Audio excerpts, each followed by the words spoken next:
जम्मू कश्मीर की सियासत में इन दिनों जाम पर संग्राम छिड़ा है। घाटी में शराबबंदी की मांग ने एक बार फिर से जोर पकड़ लिया है, लेकिन मुख्यमंत्री उमर अब्दुल्ला ने इस पर अपनी सरकार का रुख बिल्कुल साफ कर दिया है। अलगाववादी नेता मीर वाइज उमर फारूक की पूर्ण प्रतिबंध की मांग को खारिज करते हुए उमर अब्दुल्ला ने कहा कि जिनका धर्म इजाजत देता है वो पिएं, हम बैन नहीं लगाएंगे। आखिर क्या है इसके पीछे का पूरा तर्क और क्यों घाटी में ये मुद्दा गरमाया हुआ है वो बताएंगे, लेकिन उससे पहले उमर अब्दुल्ला ने क्या कुछ कहा वो सुनिए।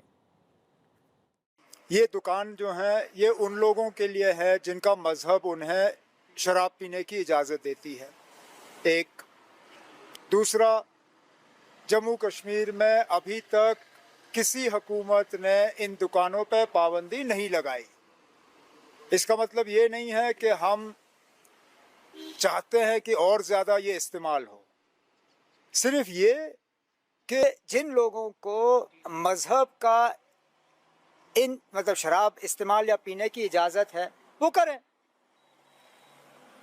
हमारा मज़हब हमें इजाज़त नहीं देती, ना हम चाहते हैं कि लोग इस तरफ जाएं।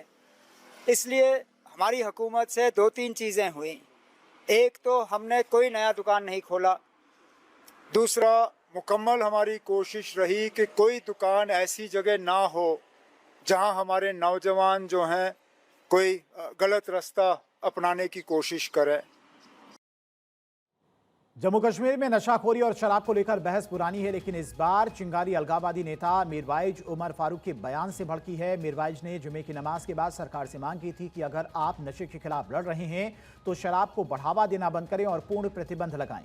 वहीं इल्तिजा मुफ्ती ने कहा कि हिंदुओं को शराब पीने की कोई मनाही नहीं होने की वजह से बताकर जम्मू कश्मीर में शराब पर प्रतिबंध लागू करने से मुख्यमंत्री उमर अब्दुल्ला का इनकार करना तर्कहीन है। वो अब्दुल्ला के उस बयान पर टिप्पणी कर रही थी जिसमें उन्होंने कहा था कि शराब की दुकानें उन लोगों के लिए हैं जिनके लिए इसका सेवन वर्जित नहीं है।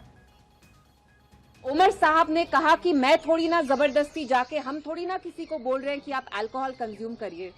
तो मेरे उनसे कुछ सवाल हैं। उमर साहब, अगर हम इस इलॉजिकल स्टैंड पे आपकी बात माने तो मुझे पहले एक बात बताइए, जो यहाँ नशा मुक्त अभियान हो रहा है जिसमें आपके एमएलए, आपके मिनिस्टर्स पार्टिसिपेट कर रहे हैं, फिर तो कश्मीर में सारे जो जम्मू कश्मीर में जो ड्रग पेडलर्स हैं जिनके मकानों पे अभी जेसीबी चलाई जा रही है, बुलडोज किए जा रहे हैं, तो फिर वो आपका लॉजिक यूज कर सकते हैं।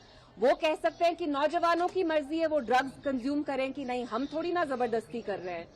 दूसरी चीज, उमर साहब, आपने अल्कोहल की कंजम्पशन पे मजहब को लाया।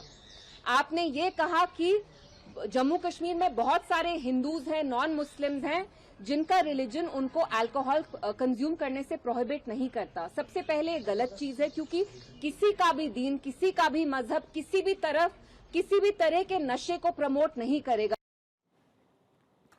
उमर अब्दुल्ला सरकार की बात की जाए तो अब तक क्या कुछ कार्रवाई इस मामले में हुई है। जम्मू कश्मीर में कोई भी नई शराब की दुकान नहीं खोली गई है। दुकानों की लोकेशन पर सख्ती बरती जा रही है ताकि युवाओं पर गलत इसका असर ना पड़े। स्कूल, कॉलेज और धार्मिक स्थलों से दूरी सुनिश्चित की जा रही है। दूसरी तरफ मीरवाइज उमर फारूकी का कहना है कि एक तरफ ये कहना कि लत से लड़ना और दूसरी तरफ शराब को छूट देना दोहरा मापदंड है।